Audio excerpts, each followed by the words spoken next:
6 months into Portuguese. I took a test online, just for fun. And? I scored B1. I screenshotted it. Almost posted it. Almost? Almost. Fast forward 3 months. Same test, same website. And? I scored worse. Wait, worse?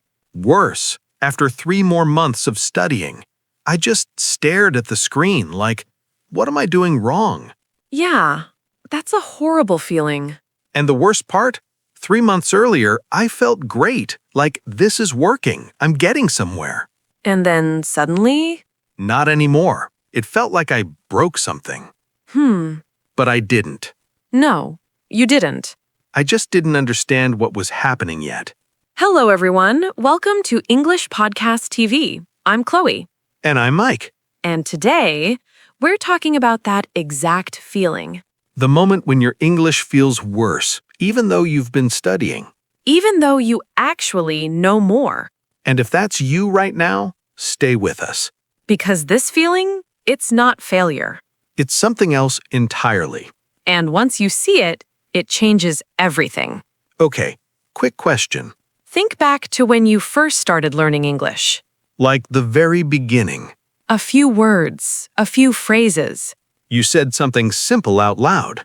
and you felt amazing, Like, wow, I can actually do this. right?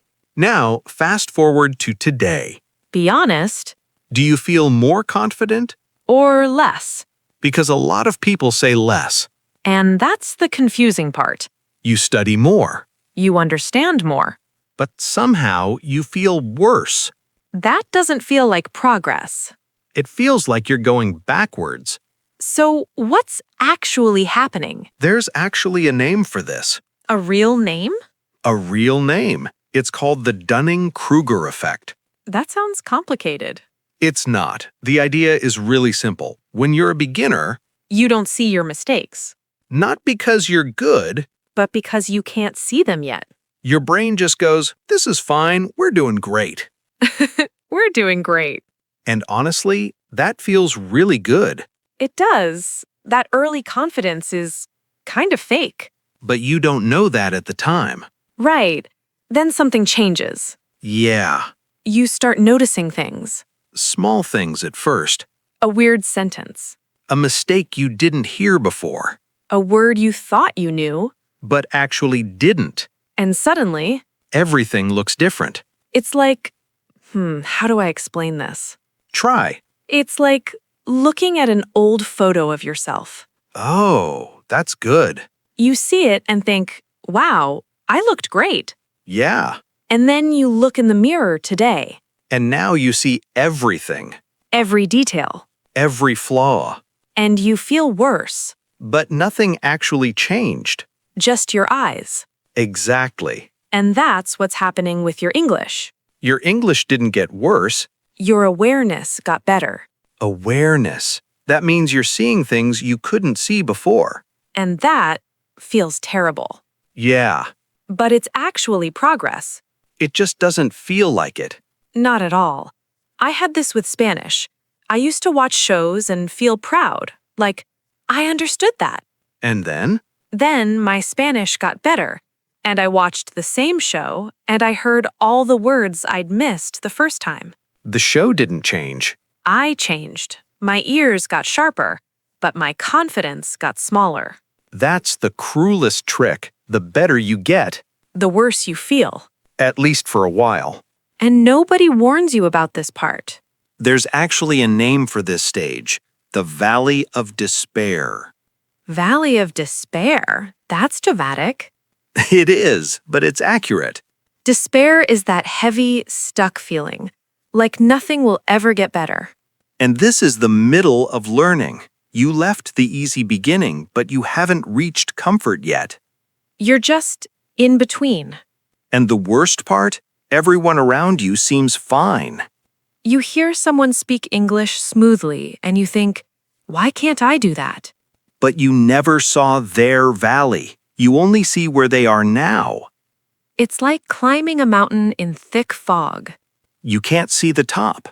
You can't see how far you've climbed.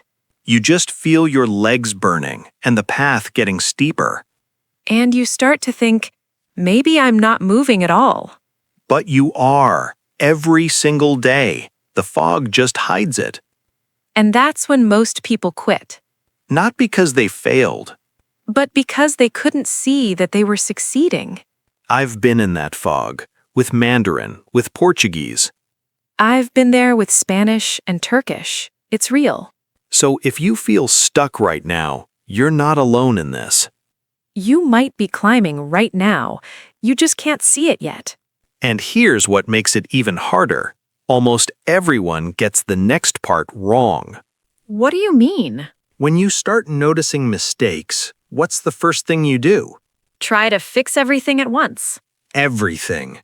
Grammar, pronunciation, vocabulary, all at once. And your brain just panics. It's like a smoke detector that can't tell the difference between toast and a real fire. Toast? Alarm. Candle, alarm. Actual fire? Same alarm. Everything is an emergency. Right. Your brain treats every small mistake like a big one. And you feel overwhelmed. It's like walking into a dark room and turning on every light at once. Every lamp, the ceiling light, the TV, your phone. And now it's so bright, you can't see anything clearly. But if you use one flashlight, One small, focused beam? you can actually find what you're looking for. So the answer isn't more effort. It's more focus. One small, focused beam. I want to pause here. If you're listening and thinking, this is me, just know that's not weakness. That's awareness. And awareness is where change starts. And if this is helping, a quick like really helps us reach more learners. Okay, let's keep going. But first, picture this. You're on a video call, a work meeting, 5 people, Someone asks you a question in English, and you know the answer. You can feel it. It's right there. but your mouth won't cooperate. You start a sentence, stop, start again, wrong word. Someone jumps in, finishes the thought for you, moves on. And you sit there, muted, staring at your own face on the screen. Thinking, I knew that. Why couldn't I just say it? If that's you, we've both been there. Both of us. Hold that feeling, because what happened to me in Sao Paulo, it was exactly that, but at a dinner table, and it was worse. Tell me. Sao Paulo. 8 months of Portuguese. My friend Rafael invited me to dinner at his parents' house. Okay. A small apartment, 3rd floor. You could hear the street through the kitchen window, TV on in another room, football. I can see it. His mother was cooking.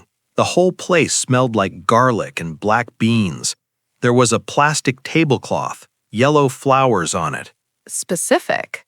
Yeah, you remember the strange details when things go wrong. How many people? 8.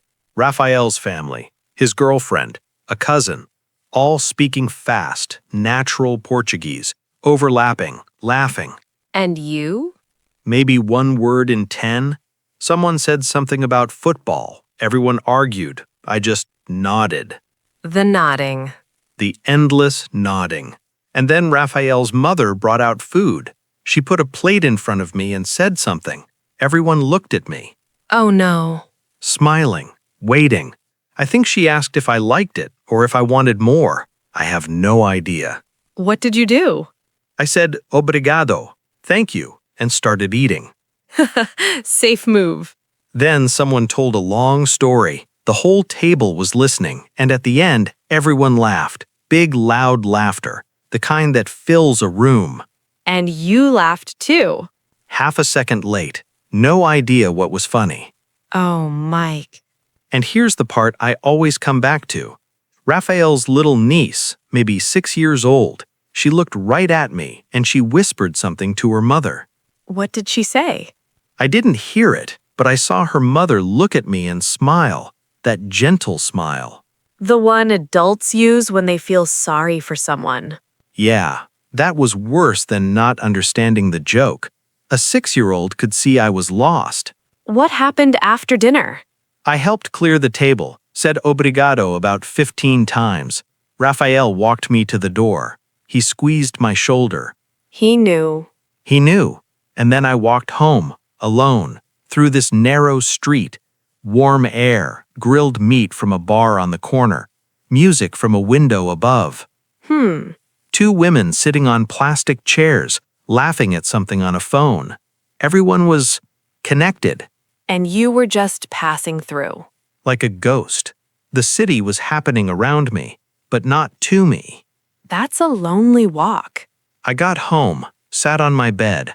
My Portuguese notebook was on the nightstand, thick, full of verb tables, color-coded notes, 8 months of careful work.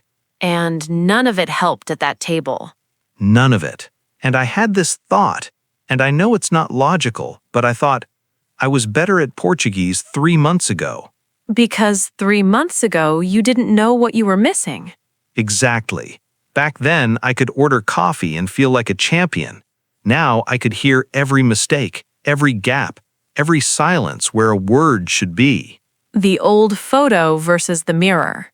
Right there. And that night, I almost quit. I closed the notebook, put it in the drawer, not on top, inside, like I was hiding it from myself. And I thought, maybe I'm not built for this. But you didn't quit. Not that night. That night, I just lay there, didn't decide anything, just stopped. And then? The next morning, the padaria, the bakery near my building, Maria behind the counter. She said something fast, casual, like she always did. And? And I answered her, without thinking, in Portuguese. It just came out. So your Portuguese was there. The whole time. But at that dinner, I was measuring myself against 8 fluent speakers. And against that measuring stick? I was nothing. The problem wasn't your Portuguese. The problem was the comparison. And comparison always makes you feel small. That morning, I stopped saying I'm bad at Portuguese. And started saying, I'm measuring wrong. different problem. Completely different solution. So what changed after that morning? Standing in Maria's bakery with cheese bread in my hand, I realized something. What? I'd been grading my whole journey by my worst night. One dinner, one bad night, and I let it erase 8 months. I think a lot of people do that. One freeze, one silence, and you think, nothing is working. But it is working. You're not the only one. We've both done this. And that morning, I realized I didn't need a new textbook. I needed a new way to look at what I already had. And that's where these 3 techniques come from. Not from a book, from that morning. Number 1, I call it the mountain view. The mountain view. When you're climbing in fog, you can't see the top. Right. But you can stop, turn around, and look down. Oh, look at how far you've climbed. Exactly. Once a week, find something old, a text, an email, something you wrote in English months ago. And just read it. Don't fix it, don't judge it, just notice how it looks to you now. Because you'll see mistakes you didn't see before. And that proves your eyes got sharper. You grew. The proof is in your hands. Have you actually done this? I found a text I sent in Portuguese during my first month. I wrote, I am go to the store for buy the bread. No. I laughed out loud because now I would never write that. And the distance between that text and today?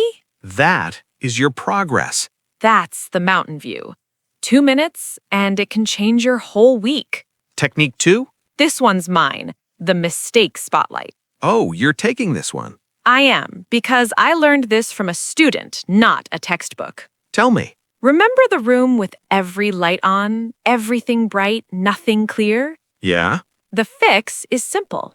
One flashlight. One thing. This week, past tense. That's it. And you just ignore the rest? You notice it, but you don't chase it. I had a student in Brazil named Lucas. Okay. He was trying to fix grammar, pronunciation, and vocabulary in the same week. Every class, a new crisis. And nothing stuck. Nothing. He was exhausted. So I said, this week, only articles. Just a and the. Nothing else. That's so specific. By Friday, he was using them without thinking. And something unexpected happened. What? His confidence went up everywhere. He spoke more, took more risks. Other mistakes started fixing themselves. Because getting one thing right gave his brain permission to relax. Exactly. That's the mistake spotlight. One thing, 1 week. Watch what happens. Last one, my favorite, the fog walk. The fog walk. Sometimes you do the mountain view and you still feel stuck. That happens a lot. And in those moments, the only answer is keep walking. Okay, I'm going to push back here. Go ahead. Just keep going. That sounds like advice people give when they have nothing real to say. Fair. And if that's all I meant, I'd agree with you. So, what do you actually mean? I don't mean push harder. I mean, don't disappear. Okay, say more. One small thing, a 5-minute podcast, one flashcard, one sentence in your head. So, it's not work more, it's don't vanish. It's don't vanish. That's different. Because the fog doesn't lift because you stand still. It lifts because you walk through it. One step, then another. Oh, say that again. The fog lifts because you keep moving, not because you wait for it to clear. Okay, I like that. That feels honest. And one day, you won't see it coming, the fog lifts. And you realize you're much higher than you thought. That's the fog walk. Okay, so how does all of this connect to learning English? I have a story about Spanish and a woman named Valentina. Tell me. I was living in Istanbul, teaching English, learning Spanish on the side, apps, flashcards before bed, the usual. How was it going? Great, at first. I could introduce myself, order tea in Spanish. I even told a joke once. Was it funny? The point is, I tried. Then I went to a language exchange night, a cafe in Beyoğlu. Mismatched chairs, candles on the tables. Very Istanbul. Okay. I sat across from Valentina, from Colombia. Dark, curly hair. She had this habit of tapping the table when she was thinking, like a little drum. And? Well, she started talking to me, normal speed, like a friend. And I understood almost nothing. That's hard. The words ran together like water. I kept saying, otra vez? One more time? I wanted to melt into the chair. I smiled, I nodded, the international emergency plan. We've all been there.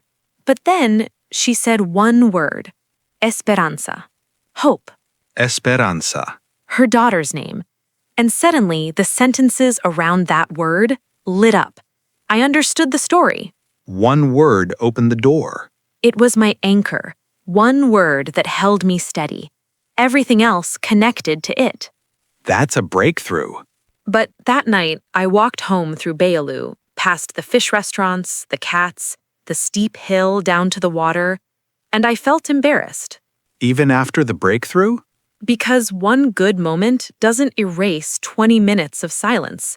I almost didn't go back. What made you go back?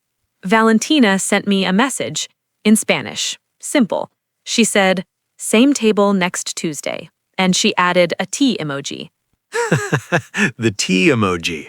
That's all it took. Someone expected me to show up. So I did. And then? The next week and the week after, she started bringing me tea, chai, Turkish tea in those little glasses. How much tea? Too much. She started calling me La Chica del Té, the tea girl. You got a nickname. I got a nickname. And each week, my Spanish was a little better. Not because I studied more, because I had someone to come back to. The anchor wasn't just a word, it became a person. And by the third week, I stopped measuring myself against fluency. What did you measure against? Last Tuesday. Last Tuesday. That's the only fair comparison. And that's when the struggle stopped feeling like failure. It started feeling like the place where learning happens, You stopped looking at the mountain ahead. and started noticing the path behind me. We covered a lot today. Some of these words are worth keeping. Let's walk through them. Let's do it. First word, awareness. Awareness is when you notice something. You see it clearly. Example, my awareness of mistakes grew after 6 months. Or awareness is the first step. You can't fix what you don't see. Say it with me. Awareness. Awareness. Next word, confidence. Confidence is the feeling that you can do something. You trust yourself. Example, I lost my confidence after that conversation. Or real confidence comes from experience, not perfection. Try it. Confidence. Confidence. This next one's heavy. Despair. A deep feeling of hopelessness. Nothing will get better. Example, the valley of despair is where most learners give up. Or I felt despair after that dinner. Repeat after me. Despair. Despair. Next word, progress. Progress means moving forward, step by step. Example, sometimes progress is invisible. You can't see it yet. Or the old text was proof of my progress. Say it with me. Progress. Progress. Next, anchor. This one came up in my story. Esperanza was my anchor. An anchor holds you steady. One word, one person, one thing that keeps you connected. Example, that one word was my anchor in the conversation. Or, find an anchor, build everything around it. Say it. Anchor. Anchor. Next word, comparison. Comparison is when you measure yourself against someone else. Comparison made me feel worse about my English. Or, the only fair comparison is you versus last Tuesday. Repeat after me. Comparison. Comparison. Last word, breakthrough. A breakthrough is a moment when something suddenly makes sense. Example, my breakthrough came from one word, esperanza. Or, that small conversation was my biggest breakthrough. Try it. Breakthrough. Breakthrough. Okay, before we go, a small challenge. The mountain view. Find something old, a text, a note, something you wrote in English months ago. And read it. That's all. Just notice the distance. I'll go first. I have messages to Valentina from last year. I know I'll laugh. And then I'll feel proud. And I have old Portuguese texts from Sao Paulo. I'm reading one tonight. Your turn. Start with this. Today, I will read something old that I wrote in English. Tell us in the comments. What did you find? What surprised you? And if this episode meant something to you, share it with someone who might be stuck in the fog right now. Hit subscribe. Hit like. It helps more than you know. And one more thing. If you feel worse at English today than you did 6 months ago, That's not failure. that's your brain getting smarter. Remember that. The fog doesn't lift because you wait. It lifts because you keep walking. See you next time. Bye, everyone. Bye.